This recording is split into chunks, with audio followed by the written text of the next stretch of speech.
வாழ்வில் வார்த்தை ஊழியங்கள் வழங்கும் இன்றைக்கான இறை வார்த்தை. வேத புத்தகத்திலே ஒரு அருமையான வார்த்தை உண்டு.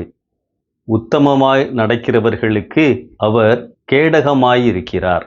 ஆம், ஆண்டவருக்கு பிரியமாக நாம் வாழ்கின்ற பொழுது எந்த விதமான ஆபத்துகள் நம்மை சூழ்ந்து கொண்டாலும் ஆண்டவர் அந்த ஆபத்துகளிலிருந்து நம்மை விடுவிக்கின்ற ஆண்டவராக இருக்கிறார்.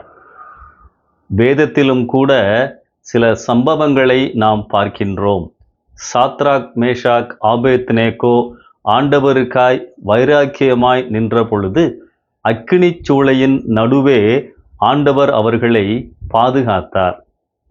தானியேல் சிங்கக்கவியிலே விழுந்த பொழுது ஆண்டவர் அவரை பாதுகாத்தார்.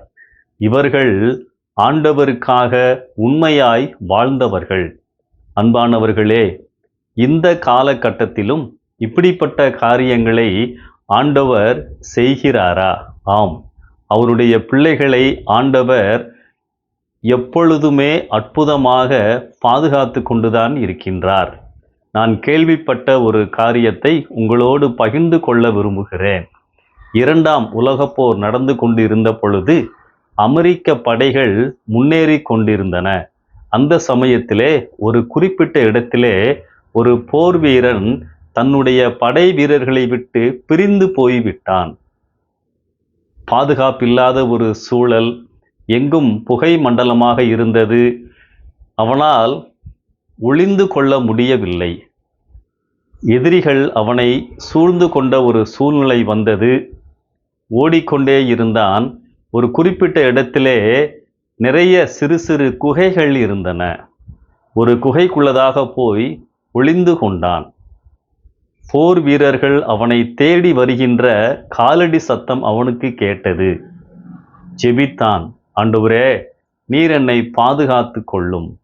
உம்முடைய சித்தத்தின்படி எனக்கு செய்யும். நீர் என்ன செய்தாலும் நான் அதை ஏற்றுக்கொள்ளுகிறேன். இதுதான் அவனுடைய ஜெபம். குகையிலே இருந்து அதன் வாயிலை பார்த்து கொண்டே இருந்தான். காலடி சத்தம் கேட்க ஆரம்பித்து விட்டது. பகை வீரர்கள் தேடிக்கொண்டு வந்து கொண்டே இருந்தார்கள்.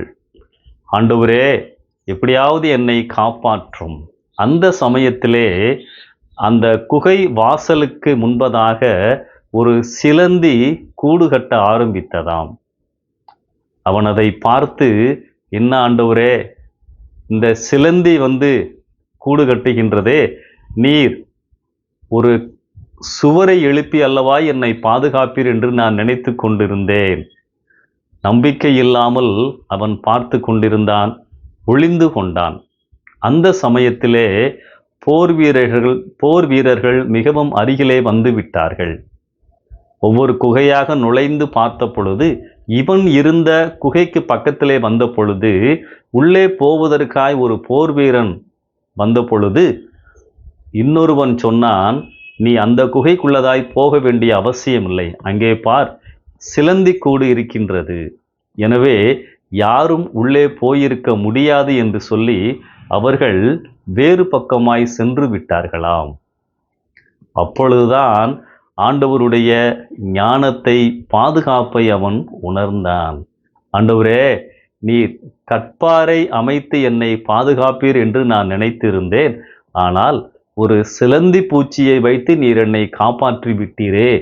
ஆண்டவரே, உமக்கு நன்றி என்று சொன்னானாம். ஆம், அன்பானவர்களே, நாம் ஜெபிக்கின்ற பொழுது 3 காரியத்தை நாம் நினைவிலே கொள்ள வேண்டும். ஆண்டவருடைய அன்பு, ஆண்டவருடைய வல்லமை, ஆண்டவருடைய ஞானம். இந்த 3 காரியங்களையும் நாம் கண்டிப்பாய் நினைவு கூற வேண்டும். அவருடைய பிள்ளைகள் எந்த நிலைமையிலே இருந்தாலும், எப்படிப்பட்ட ஆபத்தான நிலைமையிலே இருந்தாலும் ஆண்டவர் நம்மை பாதுகாக்க வல்லவர். உத்தமமாய் நடக்கிறவர்களுக்கு அவர் கேடகமாய் இருக்கின்றார். அவருடைய பார்வையிலே அவருக்கு பிரியமாய் நாம் வாழ்கின்ற பொழுது அவருடைய பாதுகாப்பின் மதில் எப்பொழுதும் நம்மோடு இருக்கும். கர்த்தாவே, உமக்கு பயந்தவர்களை கிருபை சூழ்ந்து கொள்ளும் என்று நாம் வாசிக்கின்றோம். ஆண்டவருக்கு பிரியமாய் வாழ்வோம். எப்பொழுதும் அவருடைய பாதுகாப்பு நம்மோடு இருக்கிறது என்ற உணர்வோடு வாழ்வோம். கர்த்தர் உங்களை ஆசீர்வதிப்பாராக. நேற்றைக்கு உங்களை வழிநடத்தின ஆண்டவர் இன்றைக்கும் உங்களை வழிநடத்துவார். தேவைகளை சந்திப்பார். நம்பிக்கையோடு இந்த நாளை ஆரம்பியுங்கள். ஆமென்.